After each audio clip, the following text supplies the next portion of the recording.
Welcome to St. Martin in the Fields and welcome to Great Sacred Music. The first book of Samuel in the Old Testament begins with Israel longing for leadership and Hannah longing for a child.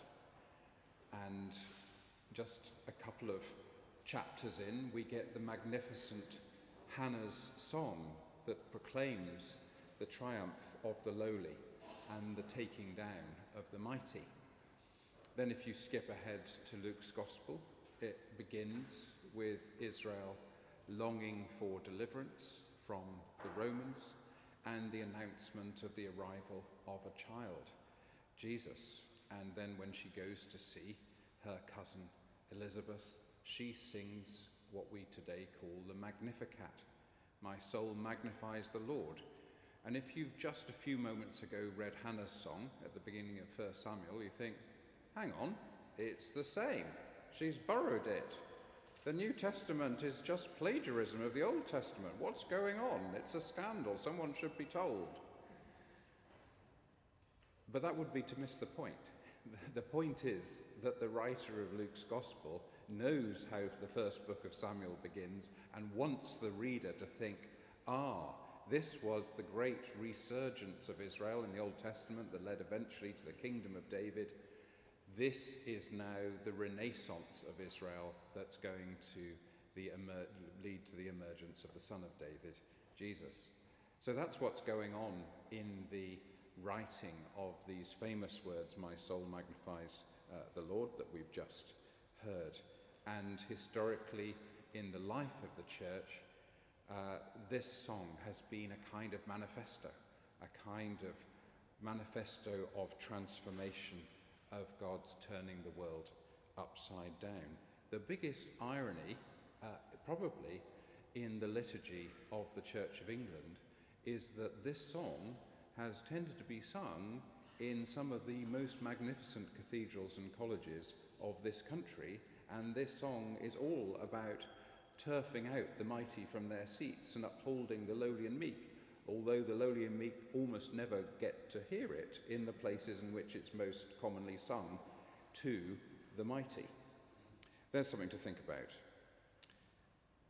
So it's our tradition here at Great Sacred Music to start with a hymn that we all sing, because we've been so inspired by what the voices have sung to us, we can't help, and we can't talk about the Magnificat without wanting to sing ourselves. So we're going to do exactly that. If you'd like to take your sheets, you'll find on the inside, for Mary, Mother of our Lord. John Raphael Pesce was a fascinating man.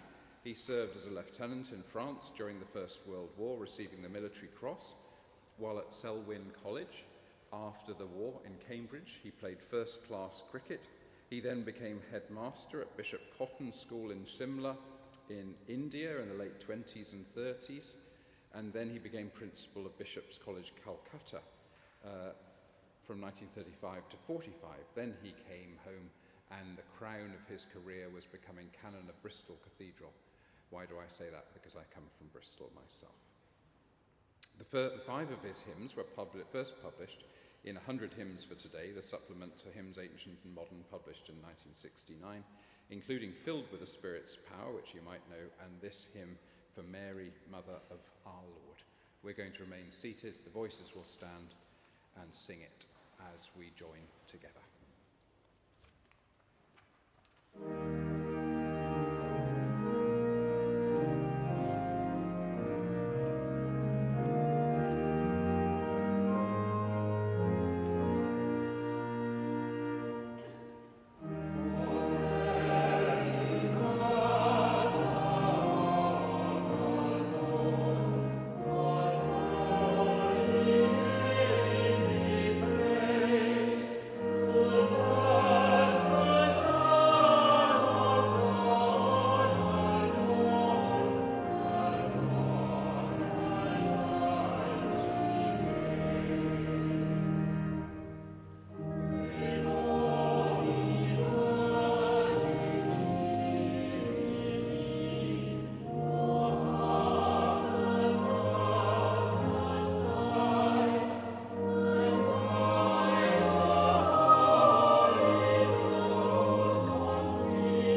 Well, Mary's a controversial figure in the church, particularly in the contemporary church.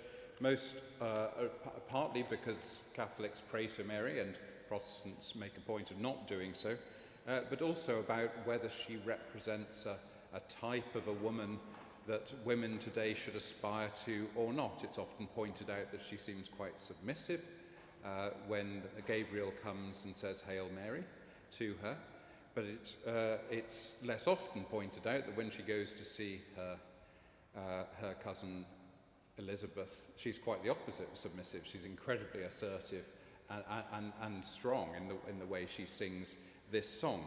But who wants balance in contemporary controversy? It's terribly out of fashion, isn't it? And one part in Mary's story that's often neglected is in the first miracle of Jesus in John's Gospel, where when they are both present at the wedding at Cana. Mary is very brusque with Jesus, and she demands that he sort out the situation with the shortage of wine, which is curious because there hasn't been a miracle yet in John's Gospel, and so we're led to assume that she didn't know that Jesus did miracles for toffee. And so it's a curious incident that somehow her intercession, her pleading, led to him transforming the scarcity of the wedding into abundance. And of course that's in a sense why people pray to Mary, because of the effect that she had on Jesus at Cana, and they hope it will be replicated. Now we're going to hear a setting of the Hail Mary, a much older version, and a much more contemporary Magnificat.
Well, one of the paradoxes about Mary is, why was she chosen?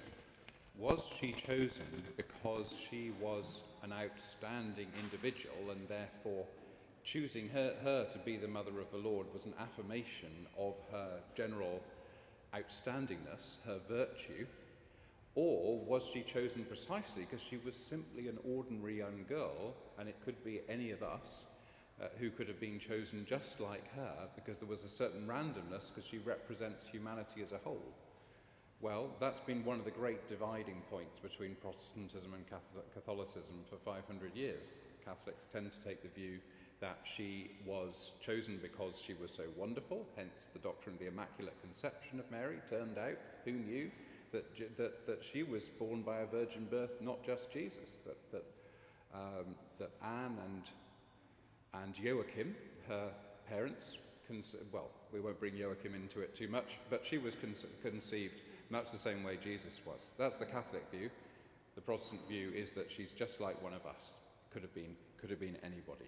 Anyway, one other thing to reflect about the two pieces we're just about to hear is, if you were here last week, you'd have heard we were talking a lot about Vivaldi. Well, we're going to hear a piece of Vivaldi's Magnificat as the second piece in just a moment. What's fascinating about this piece is because he wrote it for the orphans of the Pieta in Venice around about 1715, so that they could sing, and the rich of Venice could come and pay to hear them sing. That's to say, it was a social enterprise. He raised money for the orphanage by teaching the children to sing. The original version of this Magnificat was just for upper voices. It was only rewritten, I think, in the 1930s to include lower voices. The original version was just for upper voices because he was just dealing with boys under the age of 13. After that, they went off to get apprenticeships, and girls who stayed singing till a little bit later. So there's a fascinating note about the music you're just about to hear.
Well, it's time for us to sing together again now, and we're going to sing by far the most famous metrical setting of the Magnificat, Timothy Dudley Smith's words, "Tell Out My Soul." It was actually the first hymn he ever wrote in 1966. There were plenty more where that came from, and he chose to set it to the tune Woodlands, which had been written back in 1916 by Walter Greatorex.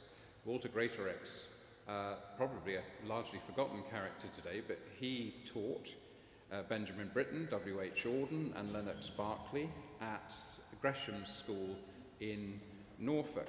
And in fact, W.H. Auden used to say that even the great Albert Schweitzer, the one who wrote On the Edge of the Primeval Forest, who worked as a doctor in Lambaréné in Gabon, West Africa, for 40 odd years, or no, 60 I think odd years later, but in his time had been the greatest organist in Europe. Even Albert Schweitzer played the organ no better than Walter Greatorex. So we're going to remain seated, the voices stand and lead us as we sing Tell Out My Soul.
Well, we're coming towards the end of Great Sacred Music for this week. I hope you've enjoyed yourself. If you have, there are all sorts of different ways to give to St. Martin's.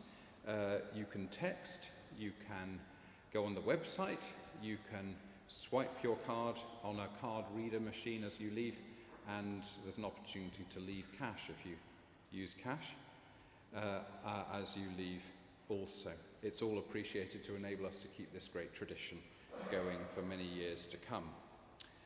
Do look out for next week's Great Sacred Music, Be Thou My Vision.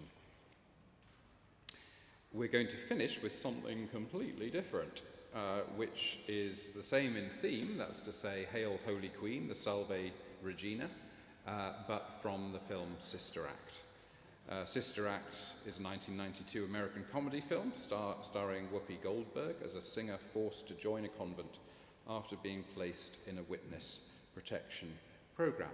Really, it's a vehicle for an awful lot of people doing chase scenes in nuns' outfits, and it doesn't get better than that. The Salve Regina is an authentic piece of Catholic liturgy, traditionally sung at Compline in the time from the Saturday before Trinity Sunday until the Friday before the first Sunday of Advent, so for a good 6 months of the year. So it's a valid piece of music, but you ain't never heard it sung like this before. Thanks for joining us.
Thank you.